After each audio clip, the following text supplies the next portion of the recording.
الشیطان الرجیم بسم اللہ الرحمن الرحیم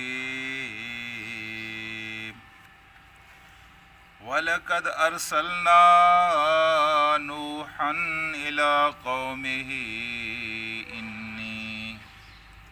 وَلَقَدْ أَرْسَلْنَا نُوحًا إِلَىٰ قَوْمِهِ إِنِّي لَكُمْ نَذِيرٌ مُّبِينٌ صدق اللہ العلی العظیم۔ رفقائے گرامی، اس سے آگے 3 4 بلکہ 5 قوموں کا تذکرہ آ رہا ہے جن کو اللہ تبارک و تعالیٰ نے ان کے شرک اور ان کے برے اعمال کی وجہ سے تباہ و برباد کر دیا تھا۔ اس سورہ کے آغاز میں میں نے عرض کیا تھا کہ جب اللہ کے رسول صلی اللہ علیہ وآلہ وسلم کی داڑھی کے اندر اترے ہوئے سفید بال حضرت ابو بکر صدیق نے دیکھے تھے تو انہوں نے کہا تھا یا رسول اللہ آپ تو بوڑھے ہو رہے ہیں۔ تو حضور کریم صلی اللہ علیہ وآلہ وسلم نے ارشاد فرمایا تھا کہ ہاں ابو بکر، میں بوڑھا ہو رہا ہوں لیکن مجھے بوڑھا سورہ ہود اور اس جیسی دوسری صورتوں نے کر دیا ہے۔ وہ کون سے مضامین تھے جن کی وجہ سے حضور کریم صلی اللہ علیہ وآلہ وسلم پر یہ کیفیت طاری ہوئی؟ وہ یہ تھا کہ ایک طرف قوم بالکل ہٹ دھرمی پر اور انکار پر اڑی ہوئی تھی اور ان حدوں کو چھو رہی تھی جن حدوں پر پہنچ کر قوموں کے اوپر خدا کے عذاب حلال ہو جاتے ہیں، اور دوسری طرف خدا کا عذاب بالکل دستک دے رہا تھا۔ اور یہ بات آپ ذہن میں رکھیں کہ خدا کا نبی جو ہوتا ہے وہ اپنی امت کے بارے میں یا اپنے زمانے کے انسانوں کے بارے میں اتنا فکر مند ہوتا ہے جتنا آپ اپنے بیٹے کے بارے میں فکر مند ہوں کہ اس کو کل پھانسی لگنی ہے، اس نے کل ہلاک ہونا ہے۔ اس طرح کی بے چینی جب آپ کے دل میں پیدا ہوتی ہے تو اس سے بھی کہیں بڑھ کر بے چینی اللہ کے رسول کو اپنی امت اور اپنے زمانے کے لوگوں کے سلسلے میں ہوا کرتی ہے۔ تو یہ چیز تھی جس نے اللہ کے رسول صلی اللہ علیہ وآلہ وسلم کو غمزدہ کیا۔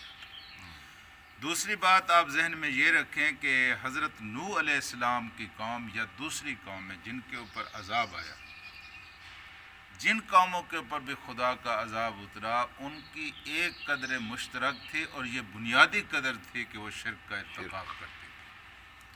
شرک کے ساتھ پھر دوسری کچھ مصیبتیں انہوں نے اپنے گلے میں ڈال لی تھیں، لیکن بیسک بنیاد میں جو چیز تھی وہ شرک تھی۔ اس کے ساتھ دوسرے بھی آئے، ان کو لگ گئے تھے۔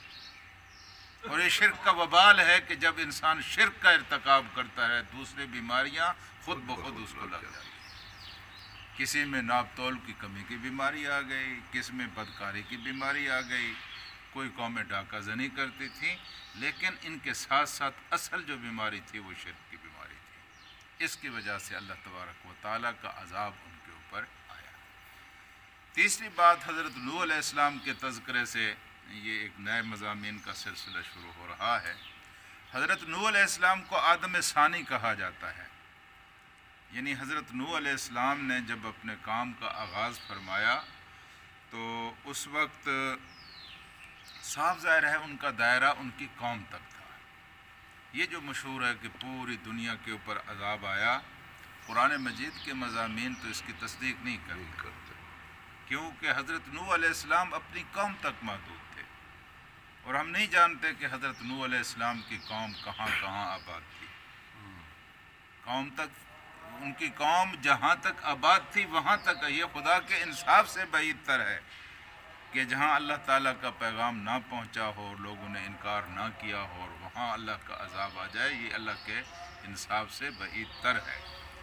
اور حضرت نوح علیہ السلام کا جہاں تک قصہ ہے، حضرت نوح نے، یہ تورات کی کچھ روایات ملتی ہیں کہ حضرت آدم سے لے کر حضرت نوح علیہ السلام کا زمانہ 2-2.5 سال کا زمانہ ہے، لیکن تورات کا کیا اعتبار؟ تورات کا تو انہوں نے بالکل حلیہ بگاڑ کر رکھ دیا ہے۔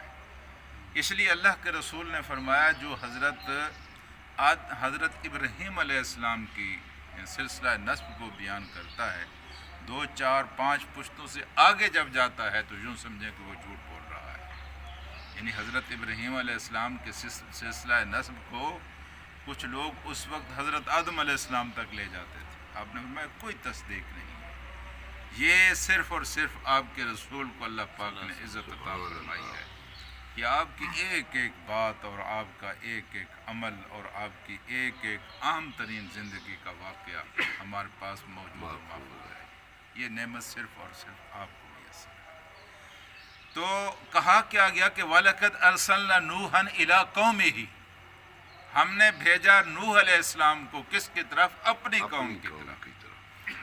اپنی قوم کی طرف آئے اور جناب نوح کی زندگی دعوت و تبلیغ کا کام کرنے والوں کے لیے بہت سبق آموز زندگی ہے کہ لمبے عرصے تک کام کیا، بڑی محنت کے ساتھ کام کیا، لیکن نتائج کے ٹھیکیدار نہیں بنے کہ ہر حال میں نتیجہ برآمد ہونا چاہیے، ہر حال میں لوگ نیک ہو جائیں، ہر حال میں اسلام انقلاب برپا ہو۔ ایک دعوت دینے والے کی خواہش تو ضرور ہوتی ہے اور ہونی بھی چاہیے، لیکن اگر وہ اپنی دعوت کو اس چیز کے ساتھ مشروط کر دے گا کہ میں چونکہ کام کر رہا ہوں اس کا نتیجہ نکلنا چاہیے، اتنے لوگوں کو نیک ہو جانا چاہیے، آبادیوں میں انقلاب آ بھائی یہ آپ کے بس کا کام نہیں، یہ اللہ کا اختیار ہے۔ بے شک آپ کا کام صرف یہ ہے کہ آپ محنت کرتے چلے جائیں اور اس کا اجر اپنے رب سے مانگیں۔ یہ 2 شرطیں ہیں، محنت بھی کریں اور اجر صرف اپنے رب سے مانگیں۔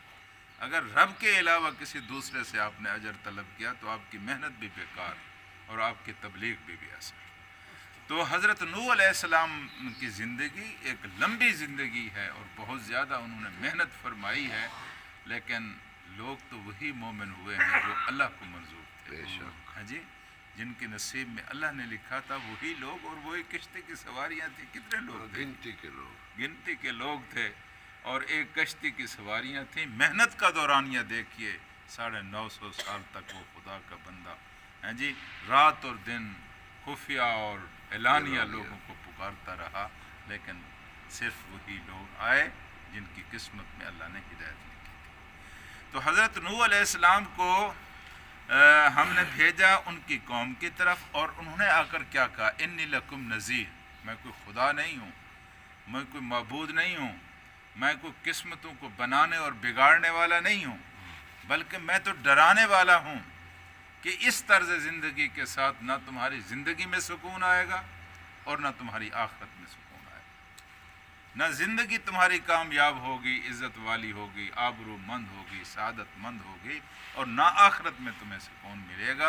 اور یہ مبین کا جو لفظ کہا ہے، میں اپنی دعوت کو کسی کے خوف سے یعنی لکا چھپا کر نہیں بیان کرتا، ڈنکے کی چوٹ علل اعلان اپنی دعوت کو بیان کرتا ہوں۔ اور اس لیے کہا جاتا ہے کہ دعوت دینے والا بزدل نہیں ہونا چاہیے، دعوت دینے والے کے اندر اللہ کے خوف کے علاوہ کسی دوسرے کا خوف نہیں ہونا چاہیے کہ یہاں میں نے یہ بات کی تو یہ ناراض ہو جائیں گے، یہاں میں نے یہ بات کی تو وہ خفا ہو جائیں گے، یہاں میں نے بات کی تو یہ عذاب آ جائے گا، وہ عذاب آ جائے گا۔ یہ نبیوں کا کام ہے، یہ کار نبوت ہے ہاں جی۔ اور نبی اپنے زمانے کا سب سے زیادہ بہادر انسان ہوتا ہے، سب سے زیادہ شجاع انسان ہوتا ہے۔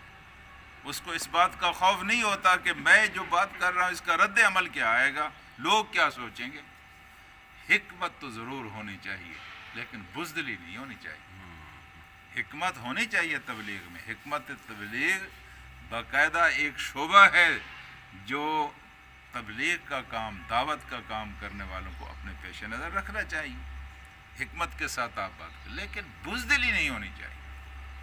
مبین کھلم کھلا میں اللہ کی طرف لوگوں کو بلانے والا بھی ہوں اور ان کو بتانے والا بھی ہوں کہ یہ جس راستے پر تم چل رہے ہو یہ تباہی کا راستہ ہے اور یہ ہلاکت کا راستہ ہے، نہ تمہاری دنیا بن سکے گی نہ تمہاری آخرت۔ یہ حضرت نوح علیہ السلام کے اس قصے میں یہ پہلا ٹکڑا تھا جو ہم نے پڑھا ہے۔